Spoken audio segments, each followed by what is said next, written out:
आप सभी। मैं आशा करती हूँ आप सभी लोग स्वस्थ और प्रसन्न होंगे। आज हम हमारा पाठ अव्यय को पढ़ेंगे और समझेंगे। तो आइए शुरू करते हैं इस पाठ को।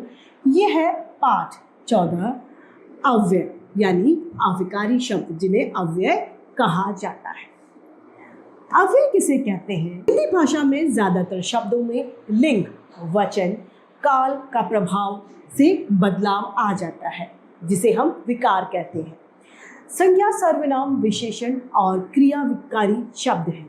इसके अलावा इसके विपरीत हिंदी में कुछ ऐसे शब्द हैं जिनमें लिंग, वचन, काल आदि का कोई प्रभाव नहीं पड़ता, जिनके वजह से कोई परिवर्तन नहीं होता।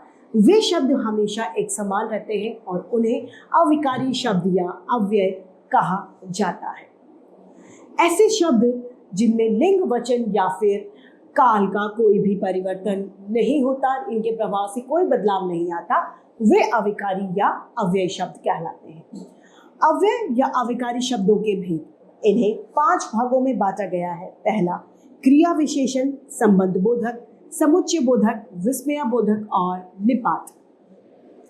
सबसे पहले है क्रिया विशेषण। क्रिया की विशेषता बताने वाले शब्द ही क्रिया विशेषण कहलाते हैं। जैसे कछुआ धीरे धीरे चल रहा है, चलना क्रिया है और उसका धीरे धीरे होना चलने की विशेषता यानी क्रिया की विशेषता है।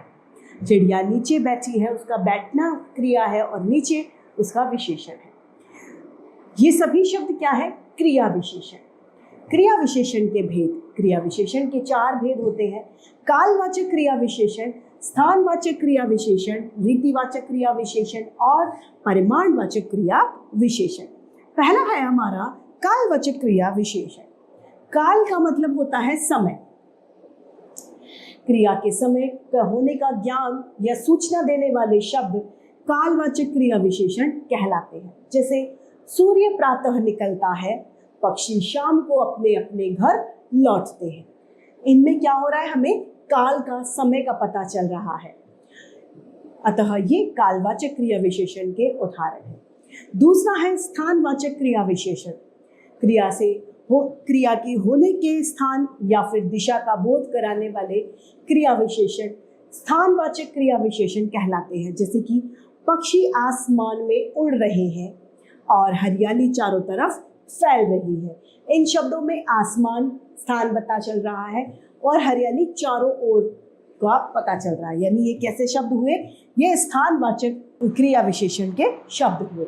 इन्हीं में कुछ शब्दों में और उदाहरण बताती हूँ। भीतर, बाहर, ऊपर, नीचे, इधर उधर, ये सभी क्रिया विशेषण शब्दों के, स्थानवाचक क्रिया विशेषण शब्दों के उदाहरण हैं।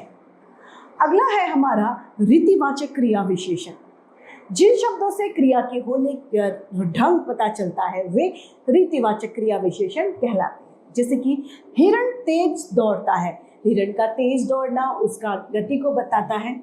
लड़का जोर जोर से चिल्ला रहा है, यानी उसके चिल्लाने के ढंग को हमारा पता चला रहा है। अतः ये रीतिवाचक क्रिया विशेषण के उदाहरण है। अगला है परिमाणवाचक क्रिया विशेषण। जिन शब्दों से क्रिया की मात्रा, नापतोल का पता चलता है वे परिमाणवाचक क्रिया विशेषण कहलाते हैं। जैसे सीमा की माँ बहुत बोलती है, यानी ये परिमाण हो गया। प्रिया थोड़े चलने से थक जाती है, ये परिमाण है। अगला बिंदु है हमारा संबंध बोधक। ऐसे अविकारी शब्द जो संज्ञा व सर्वनाम के बाद लगकर उनका संबंध वाक्य के दूसरे शब्दों के साथ बताते हैं, वे संबंध बोधक शब्द कहलाते हैं। जैसे कि मेरे घर के पास ही मैदान है, यानी इसका संबंध क्या हुआ? घर के पास होना। और सुशाली के घर के सामने एक पेड़ है, यानी संबंध क्या हुआ? घर के सामने का।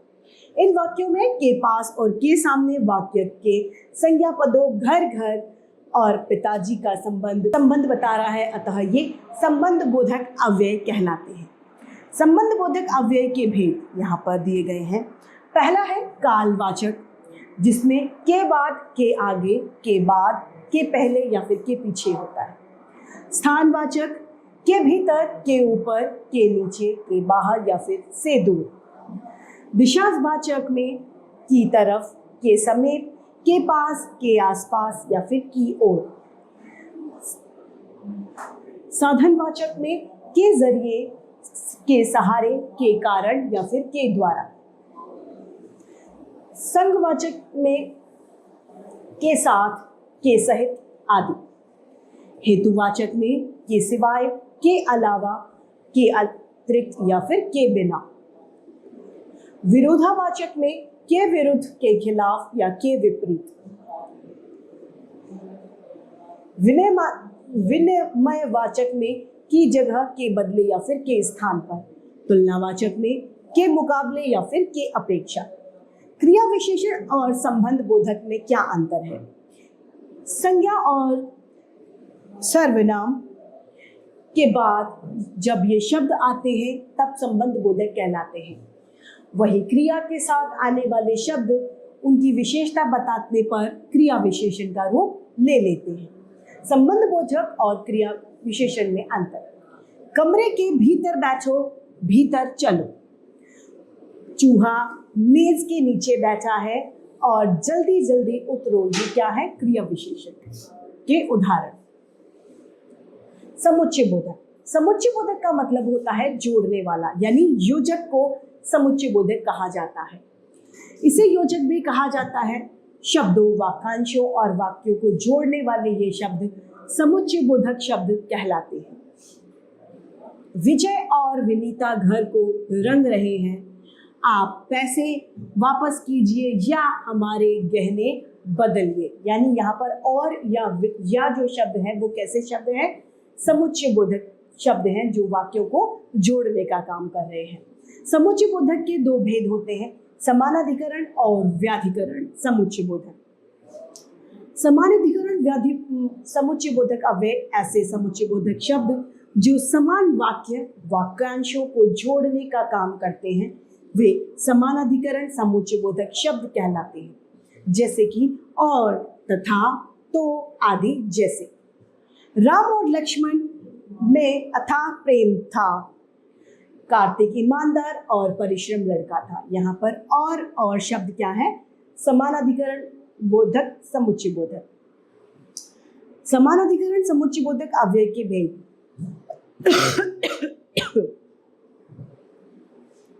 इसके चार भेद होते हैं, संयोजक, विरोधावाचक, विकल्प समानाधिकरण और परिमाणवाचक। सबसे पहला है संयोजक समानाधिकरण। ऐसे शब्द जो दो या दो से अधिक वाक्यों को परस्पर जोड़ने का कार्य करते हैं वे संयुक्त समानाधिकरण समुच्चय बोधक कहलाते हैं, जैसे भी, और, तथा, एवं, ये सब। विकल्प समानाधिकरण समुच्चय बोधक ऐसे शब्द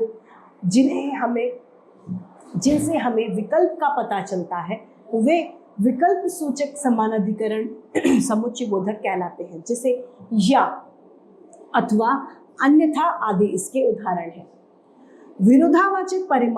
विरोधावाचक समानाधिकरण समुच्चय बोधक शब्दों तथा उपवाक्यों को जोड़ते हुए जो शब्द परस्पर विरोध का बोध कराते हैं वे कहलाते हैं, जैसे कि वरन, परंतु, किंतु, लेकिन, बल्कि आदि। परिमाणवाचक समानाधिकरण समुच्चय बोधक ऐसे शब्द जो एक वाक्य के परिमाण की ओर संकेत करते हैं परिमाणवाचक कहलाते हैं, जैसे इस कारण, अतः, फलतः, परिणाम स्वरूप आदि। व्याधिकरण समुच्चय बोधक अव्यय ऐसे शब्द जो किसी वाक्य के प्रधान और आश्रित उपवाक्यों को आपस में जोड़ने का काम करते हैं वे व्याधिकरण समुच्चय बोधक कहलाते हैं, जैसे कि इसीलिए, यद्यपि, तथापि आदि इसके उदाहरण होते हैं। व्याधिकरण समुच्चय बोधक के भेद। व्याधिकरण समुच्चय बोधक के चार भेद होते हैं, कारणवाचक, उद्देश्यवाचक, संकेतवाचक और स्वरूपवाचक। कारणवाचक व्याधिकरण समुच्चय बोधक जिस समुच्चय बोधक द्वारा वाक्य में कर्म, कारण का ज्ञान हो उसे कारणवाचक व्याधिकरण समुच्चय बोधक कहते हैं, क्योंकि, जो कि, इसीलिए, इस कारण आदि इसके उदाहरण हैं। संकेतवाचक व्याधिकरण समुच्चय बोधक अव्यय ऐसे समुच्चय बोधक जो शर्त या संकेत प्रकट करते हैं वे संकेतवाचक कहलाते हैं, जैसे यदि, तो, तथापि, परंतु आदि। उद्देश्यवाचक व्याधिकरण समुच्चय बोधक ऐसे शब्द जो किन्हीं दो वाक्यों को जोड़कर उसका उनका उद्देश्य प्रस्तुत करते हैं, प्रकट करते हैं, वो शब्द उद्देश्यवाचक व्याधिकरण समुच्चय बोधक अव्यय कहलाते हैं। ताकि, इसलिए आदि इसके उदाहरण हैं।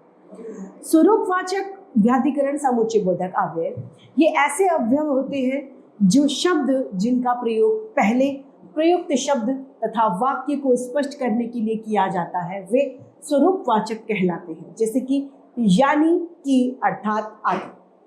अगला बिंदु है हमारा विस्मयाबोधक। विस्मयाबोधक वे शब्द होते हैं जो हर्ष, शोक, घृणा, नफरत आदि भावों को प्रकट करने के लिए प्रयुक्त में आते हैं। इसका अपना एक चिन्ह होता है जिसे विस्मयाबोधक चिन्ह कहते हैं, जो कि इस तरीके से लगाया जाता है। इसकी उदाहरण है छी, ये कितनी गंदी जगह है, शाबाश बेटा तुमने ये कर दिखाया। विस्मयाबोधक शब्दों के भेद, इसके कुल 8 भेद होते हैं। शोकबोधक पहला, जहां वाक्य में हे राम, हे भगवान, बाप रे, उफ आदि आए, ये सभी क्या है, शोकबोधक। तिरस्कार बोधक में छी, थू, धिक्कार, हट, दिक, चुप आदि ये सभी क्या है, तिरस्कार बोधक है। अगला है स्वीकार बोधक, अच्छा, ठीक, जी हाँ, बहुत अच्छा, जी जी, अच्छा। संबंध बोधक में हो, अजी, री, अरी, हेलो आदि। हर्ष बोधक में वाह, धन्य, अति सुंदर, शाबाश आदि शब्द हैं। आशीर्वाद बोधक में जीते रहो, खुश रहो, सदा सुखी रहो, दीर्घायु रहो आदि। विस्मयाबोधक में अरे, क्या, ओह, सच, ओहो, वाह आदि शब्द हैं। चेतावनी बोधक में सावधान, बचो, हटो, होशियार, खबरदार आदि। आखिरी बिंदु है हमारा निपात। ऐसे अव्यय जो किसी शब्द के बाद आकर उसके अर्थ पर विशेष बल देते हैं वे निपात कहलाते हैं। जैसे कि प्रियांशी को ही जाना होगा, यानी यहाँ पर क्या जोड़ दिया गया कि केवल प्रियांशी को ही जाना होगा, प्रियांशी को जाना ही होगा, ये निपात है। प्रमुख निपात इस प्रकार हैं, तो, भी, भर और सा। तो का उदाहरण है अमन तो किसी की बात सुनता ही नहीं। भी का उदाहरण है आपको भी मेरे घर आना है। भर का उदाहरण है आज जीनत दिन भर खेलती रही। और सा का उदाहरण है मुझे भी एक सुंदर सा फ्रॉक चाहिए। ये सभी निपात के उदाहरण हैं।